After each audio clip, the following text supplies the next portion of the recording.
I'm not going to carry on for too long in this video, but stick around because this is where it all starts. You're looking for something that's going to let the dog bark when you want it, but not stop the dog barking completely. How does the collar know that my dog needs to bark because someone's jumping over my fence or there's an emergency? Does that kind of indicate what we're looking for a bark collar? Show of hands. Oh mate, multitudes of hands just went up in the air. That is awesome. Okay, cool. Hi, I'm Colin from the Dog Line. I've been invited by Charlene Jordan from CY O'Connor to have a chat to the current rangers and prospective rangers about barking dogs and some of the situations you might come across. So what I'm going to do is have a bit of a chat about how these collars work. Say hi everyone. Hi. Cool. I'm going to chat about what we're looking for in a good bark control collar and what we're aiming to achieve with the dog. Now, if you guys have any questions, pipe up, because there's other people here who would like to hear those questions and we can build that into the thing. And after the video, if you want to go and have a look at individual styles of collars, you can go down to our 4 dogmen and you can click on those and you'll see a video about how they work. And no, we're not going to zap dogs in this video. This is all about what we're looking for. And if you're in a situation, put it this way, no one's ever called me and said, I want to get a bark collar for my dog because I think my dog's going to look good in it, okay? They get a call from me because they've had the rangers knocking on the door, they've had a nasty letter in the letterbox from the Shire, from their neighbour, or they've had a neighbour knocking on their door at 2 o'clock in the morning saying, shut your dog up, and that sort of thing. And quite often, these people don't even realise that the dog is barking because the dog doesn't bark when I'm at home, but I'm getting these nasty letters from the rangers or from the neighbours and that sort of thing.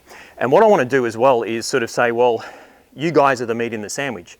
Is anyone in this room or any ranger you've met or talked to that wants to stop a dog barking completely? Rooms go silent. Okay, so no, the answer is no. No one wants to stop the dog barking completely, but what do you want to achieve? You want to let the dog bark when it's necessary, but you don't want the dog to bark too much so it starts disturbing people. And that's a bit of an art because there are collars on the market that I've found that do that. The message to the dog is shut up and never bark again. So we're going to look at what we're trying to achieve with the bark collars and we can then have a chat about what sort of collars will achieve that. We're not going to carry on for too long in this video, but stick around because this is where it all starts. You're looking for something that's going to let the dog bark when you want it, but not stop the dog barking completely. So if I drew a graph on here, okay, if we can make that a bit bigger. And if you said the dog has a comfort zone, and the dog's comfort zone, if this was a ruler and that was 30 centimetres, and your dog's comfort zone was like 10 centimetres up the ruler. Okay, now that's their normal sort of comfort level. And they're barking a little bit too much at that comfort level. So we don't want to come in up here straight away and stop the dog barking completely. What we want to do is give the dog a little bit of a message just above their comfort zone. So we do what? We cut out them barking at normal neighbourhood activities. So if you annoy a dog as much as they're annoying the neighbour, just a little bit above that sort of comfort zone, they're going to decide that, say, it's not worth barking at the pigeons in the trees, because they're there all the time, or the people walking down the street, or you live on a corner block and people walk their dog past. Those are the sort of things we usually get phone calls about. Or the neighbour's kids are out bouncing on the trampoline, or the neighbour does the washing outside and the dog's going nuts at the neighbour, or there's dogs in the neighbourhood.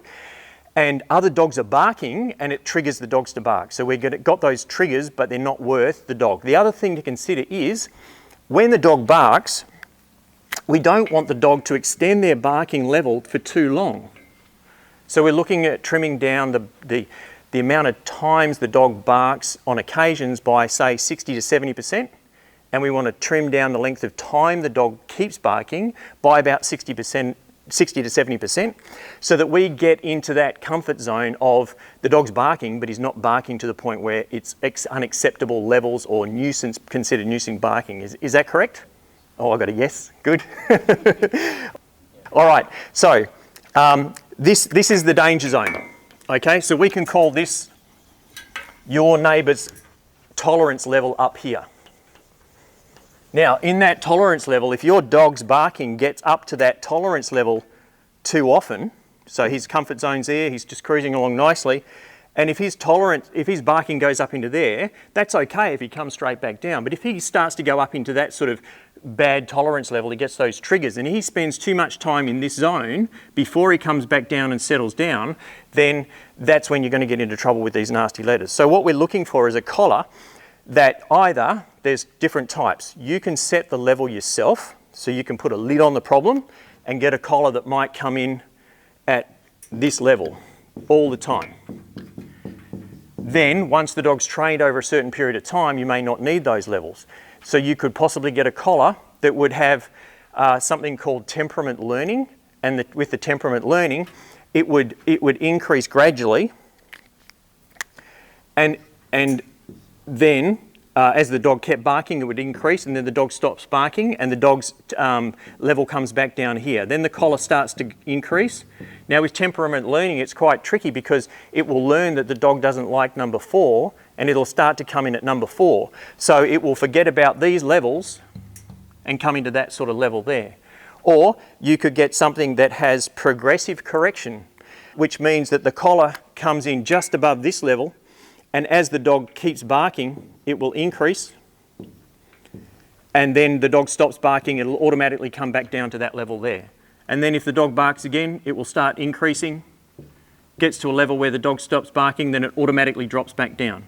So there's lots of different varieties, but here's what we're aiming for, just to give the dog a bit of an indication each time that it learns that I can still bark. So when, and this is the big question I get all the time, I want my dog to bark when someone's jumping over the fence, but I don't want him to keep barking and annoy the thing. Or the other big thing is, how does the collar know that my dog needs to bark because someone's jumping over my fence or there's an emergency, and when it's just a normal household situation where the dog shouldn't really be barking? It's not down to the dog's collar, it's actually down to the dog's adrenaline level and their comfort zone, which is where we're heading with this.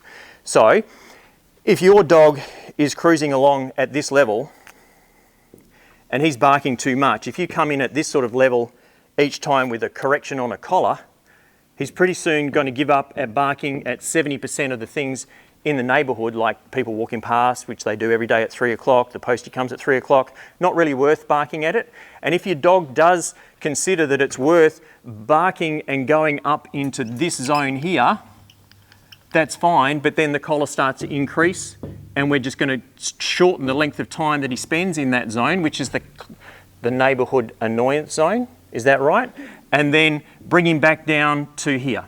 So as his adrenaline comes up and he barks, the collar might start to increase, and when his acceptance level of the collar and his adrenaline level start to meet that equilibrium, it's going to force him to sort of slow down, and his adrenaline level comes back down to here, his comfort zone. Does that kind of indicate what we're looking for a bark collar? Show of hands. Oh mate, multitudes of hands just went up in the air. That is awesome. Okay, cool. Now, all right, so that's what we're going to look at. Now, what I'm going to do with you guys is I'm going to take you through these collars, and we're going to have a look at the different styles. So we've got the electronic collars, we have got the citronella spray collars, we've got the vibration, and we've got the ultrasonic style, and some that have ultrasonic and vibration, and we also have the outdoor bark house. Now, the other subject is, what if it's your neighbour's dog doing the barking and you're the one that's annoyed and the neighbour's not doing anything about it? That's a subject that we'll do a blog post on that, and people can click on that and have a look at the blog post. But we do also have products where you can aim it over the fence and it gives an annoyance to the dog in an effort to stop them from barking. So it's like an ultrasonic thing. So there's two things you can go. It's annoying that the neighbours have to go and do that, because if everyone is what we call a responsible dog owner, they're going to look after their own dog and make sure they're barking appropriately. It's not about stopping the barking, it's about barking appropriately. And what we'll have a look at as well is collars that go off accidentally, which is a big problem in the industry at the moment. Alrighty, so we'll click on the little links below, go and check out the different styles of collars. Each product should have a video on it, and you can always give us a call on our 1300 number, which is 1300 the dog, 1300 843 364.